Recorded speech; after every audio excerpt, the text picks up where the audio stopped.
Good morning student. हम class 12 physics में lecture number 13 तक पहुँचे और लेक्चर नंबर 13 में कल हम आपको लेंसेस के बारे में पढ़ाए, पर क्लास 12 की फिजिक्स के लेक्चर नंबर 8 या 9 में मैंने आपको बताया टोटल इंटरनल रिफ्लेक्शन, फिर उसके बाद टोटल इंटरनल रिफ्लेक्शन का यूज मैंने बताया। इस यूज में मैंने पोरोप्रिज्म का प्रयोग किया। पोरोप्रिज्म में टोटल इंटरनल रिफ्लेक्शन का यूज कहाँ होता है। काफ़ी बच्चों को डाउट इस बात का, मैं इस पर पुनः चर्चा इसलिए कर रहा हूँ कि काफ़ी बच्चों ने कमेंट किया, उन्हें डाउट इस बात का है कि सर आप पढ़ा रहे हैं टोटल इंटरनल रिफ्लेक्शन और इसमें प्रिज्म कहाँ से आ गया। उनके माइंड में वही क्लास 10th वाला सिलेबस बैठा हुआ है कि मिरर पढ़ना है, फिर उसके बाद लेंसेस पढ़ना है, फिर उसके बाद हमको प्रिज्म पढ़ना है। तो चल तो वैसे ही रहा है, मिरर पढ़े, फिर उसके बाद रिफ्लेक्शन पढ़े, आप गोलीय सरफेस पर अब लेंस तक पहुँचे हैं। तो वो यही सोच रहे हैं कि अभी तो प्रिज्म बहुत आगे है और अभी बीच में कहाँ से आ गया। अभी मैं प्रिज्म पर कोई चर्चा नहीं किया हूँ, मैं अभी उस टॉपिक को नहीं उठाया हूँ। मैं थोड़ा सा टोटल इंटरनल रिफ्लेक्शन के यूज के लिए राइट एंगल प्रिज्म का यूज किया हूँ। राइट एंगल ट्रिंगल में दो टाइप के प्रिज्म हैं आपके, एक तो राइट एंगल ट्रिंगल जिसकी साइड अलग अलग हो और दोनों साइड अगर इक्वल हो जाती है उसको हम पोरो प्रिज्म भी कहते हैं। तो उस प्रिज्म में हमने सिर्फ यूज किया है टोटल इंटरनल रिफ्लेक्शन को। आप अगर ध्यान दिए होंगे तो उसमें हम हेडिंग भी बनाए थे, use of total internal reflection. पहले हेडिंग बना दिए थे, यानी टोटल इंटरनल रिफ्लेक्शन का यूज पढ़ना है हमको, ना कि प्रिज्म पढ़ना है। अब इसका हम यूज अगर प्रिज्म में कर रहे हैं तो इसका मतलब ये नहीं हुआ कि हम प्रिज्म की अध्ययन करना स्टार्ट कर दिए। हम प्रिज्म नहीं पढ़ रहे हैं, हम टोटल इंटरनल रिफ्लेक्शन का यूज पढ़ रहे हैं। ठीक है बच्चों, तो उसके लिए मैंने आपको कुछ कंडीशंस बताई थी। क्रिटिकल एंगल ऑफ इंसिडेंट, अगर ये क्रिटिकल एंगल ऑफ इंसिडेंट से ज़्यादा है, क्रिटिकल एंगल ग्रेटर देन है एंगल ऑफ इंसिडेंट से, या पहले हम लेस देन वाली कंडीशन देख लेते हैं। अगर छोटा है, लेस देन है, तो रिफ्रैक्शन की ये घटना रिफ्रैक्शन होगा। रिफ्रैक्शन तो हम पढ़ ही रहे थे। अगर ये angle of incident critical angle से ज़्यादा हो जाता है तो यही कंडीशन है टोटल इंटरनल रिफ्लेक्शन की। अब यही उन किरणों का कोणांतरिक परावर्तन होगा, तो ये रिफ्लेक्शन है, ये यहाँ पर होगा रिफ्लेक्शन।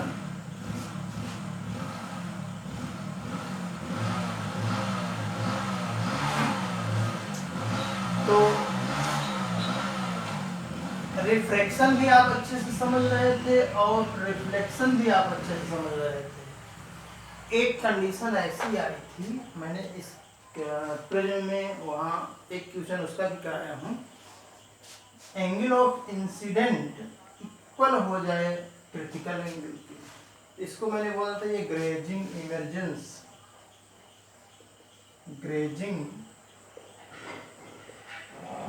इमरजेंस की कंडीशन है ये। अब कुछ बच्चों ने ये भी कमेंट किया कि सर ग्रेजिंग इमरजेंस क्या है, थोड़ा समझा दीजिए, वो समझ नहीं आया हमारे। अच्छा, रिफ्लेक्शन आपको समझ में आ रहा है, एक मीडियम से दूसरे मीडियम में लाइट को इंटर करना है और वह नॉर्मल से थोड़ा बेंड हो जाएगी, नॉर्मल की ओर या नॉर्मल से बाहर। रिफ्लेक्शन में भी आपको समझ में आया था, सरफेस से टकराने के बाद उसी मीडियम में लाइट को वापस लौटाना है। ग्रेजिंग इमरजेंस में क्या है कि अगर ये आपका डेंसर मीडियम है और ये रेयर मीडियम है, तो अगर लाइट इंसिडेंट हुई ठीक एंगल ऑफ इंसिडेंट के इक्वल, सॉरी क्रिटिकल एंगल के इक्वल, उसका angle of incident critical angle के इक्वल है, ठीक इक्वल है, तो ये लाइट ना तो पहले मीडियम में वापस, ये मीडियम 1 है और ये मीडियम 2 है, ना तो ये पहले मीडियम में वापस जाएगी ना तो ये दूसरे मीडियम में इंटर करेगी, बल्कि ये दोनों मीडियम को अलग करने वाले सरफेस पर उस सरफेस को स्पर्श करते हुए निकल जाएगी। तो ये जो कंडीशन है इसी को कहते हैं ग्रेजिंग इमर्जेंस, यानी जब लाइट ना तो पहले मीडियम में जाए ना तो दूसरे मीडियम में जाए, वो दोनों के बीच के जो सरफेस है, पृष्ठ है, जो अपवर्तक तल है, उसको स्पर्श करते हुए निकल जाए, तो उस स्थिति को ही हम कहते हैं ग्रेजिंग इमर्जेंस। तो ये 3 तरह की कंडीशंस थी, ठीक है। आइए एक क्वेश्चन इसका हम करा कर दोबारा आपको बता दे रहे हैं कि पोरोप्रिज्म, जैसे मान लीजिए आप पोरोप्रिज्म बनाए हैं, पोरोप्रिज्म, तो पोरोप्रिज्म और राइट एंगल प्रिज्म में डिफरेंस क्या है दोनों राइट एंगल प्रिज्म ही। पोरोप्रिज्म को भी आप राइट एंगल प्रिज्म कह सकते हैं। अगर ये 90 डिग्री है तो ये राइट एंगल प्रिज्म तो है ही, अगर ये दोनों एंगल इक्वल हो जाए तो इसी को हम पोरोप्रिज्म कहेंगे, ठीक है।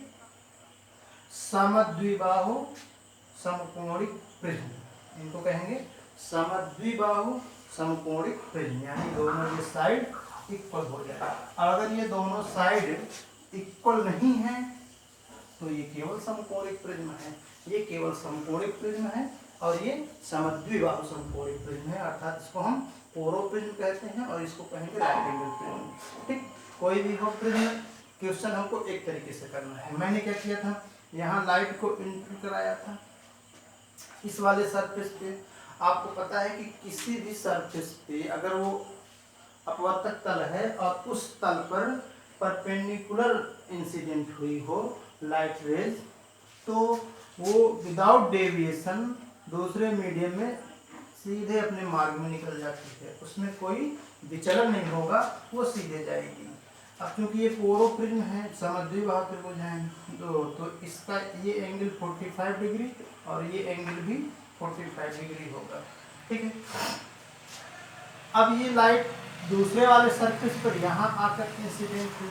अब यहाँ हमको पता करना है कि एंगल ऑफ इंसिडेंट कितना होगा, एंगल ऑफ इंसिडेंट कितना होगा, और साथ ही साथ क्वेश्चन में दे रखा था यहाँ क्रिटिकल एंगल 42 डिग्री, या कुछ भी जो क्वेश्चन में तो दे ही रखेगा, मान लेते हैं इसमें दे रखा है 42 डिग्री 42 अंश, यहाँ इसका क्या है क्रांतिक कोण, वो दे रखा है। तो अब हमको पता करना है यहाँ एंगल ऑफ इंसिडेंट कितना होगा। एंगल ऑफ इंसिडेंट होता क्या है, एंगल बिटवीन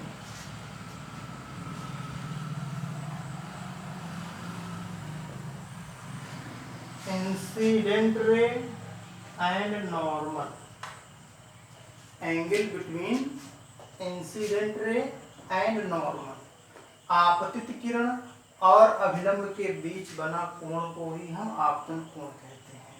तो नॉर्मल तो बनाना पड़ेगा यहाँ पर, चलिए हमने नॉर्मल बना दिया, ठीक। अगर ये नॉर्मल है तो ये पूरा एंगल 90 डिग्री होगा, क्योंकि नॉर्मल बनाया है, परपेंडिकुलर है, और एंगल ऑफ इंसिडेंट ये होगा, इसी को हमें पता करना है। अगर ये पता हो जाए तो हम बता सकते हैं कि इस रे का कोणांतरिक परावर्तन होगा या अपवर्तन होगा। परंतु अगर ये कोण आपका 55 डिग्री, ये परपेंडिकुलर इंसिडेंट हुई है तो ये 90। अब ये ऊपर वाले आप ट्रायंगल में देखिए, ऊपर वाले ट्रायंगल में ये 90, ये 45, तो इतना ये वाला एंगल 45 होगा, ये वाला एंगल ऊपर वाला 45 होगा, पर ये वाला एंगल ऑफ इंसिडेंट नहीं है, क्योंकि एंगल ऑफ इंसिडेंट वह कोण है जो इंसिडेंट रे एंड नॉर्मल के बीच बना हो। तो ये इंसिडेंट रे तो है पर नॉर्मल के बीच नहीं है, ये तो इस सरफेस के बीच बन रहा हो, तो हमको इधर वाला कोण चाहिए। अब देखो ये टोटल इधर का 90 डिग्री, ऊपर वाला 45, तो यहाँ नीचे वाला भी होगा 45, ठीक है। तो ये एंगल पता चल गया हमें 45 है, तो एंगल ऑफ इंसिडेंट 45 डिग्री आ गया। अगर आप ये पता करनी है कि एंगल ऑफ इंसिडेंट 45 डिग्री है, तो कंपैरिजन करिए आप इसकी एंगल ऑफ क्रिटिकल एंगल से, ठीक है। दे रखा है क्रिटिकल एंगल 42 डिग्री और हमने कैलकुलेट किया एंगल ऑफ इंसिडेंट 45 डिग्री। तो आप देख रहे हैं angle of incident is greater than angle of critical angle. Critical angle से ये ज्यादा है एंगल ऑफ इंसिडेंट, पहली वाली कंडीशन है, सॉरी दूसरी वाली, ये वाली कंडीशन है angle of incident is greater than critical angle. तो क्या होगा, टोटल इंटरनल रिफ्लेक्शन होगा। तो जब यहाँ टोटल इंटरनल रिफ्लेक्शन होगा तो रिफ्लेक्शन में क्या होगा, जितने कोण पर ये इंसिडेंट है उसी सरफेस से टकरा करके नॉर्मल के साथ उतने ही कोण पर ये वापस लौटेगी इसी मीडियम में, यानी प्रिज्म के अंदर ही रह जाएगी।